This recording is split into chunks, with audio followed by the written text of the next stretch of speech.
નમસ્કાર. આજે આપણે મહાપુરુષોની સ્થિતિ દર્શાવતી રમત જોઈશું. ઝૂલ ઝૂલ झंडा झूल ઝૂલ ઝૂલ झंडा झूल केशव की जय जय माधव की जय जय माधव की जय जय केशव की जय जय संगठन में शक्ति है शक्ति है शिवाजी महाराज.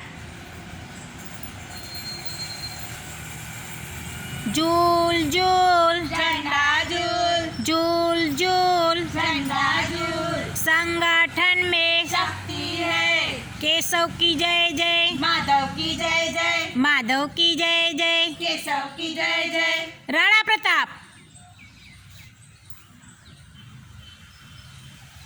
झूल झूल झंडा झूल झूल झूल झंडा झूल संगठन में शक्ति है केशव की जय जय माधव की जय जय माधव की जय जय केशव की जय जय रानी लक्ष्मीबाई. झूल झूल झंडा झूल झूल झूल झंडा झूल संगठन में शक्ति है શક્તિ કો बढ़ाना है નમસ્કાર.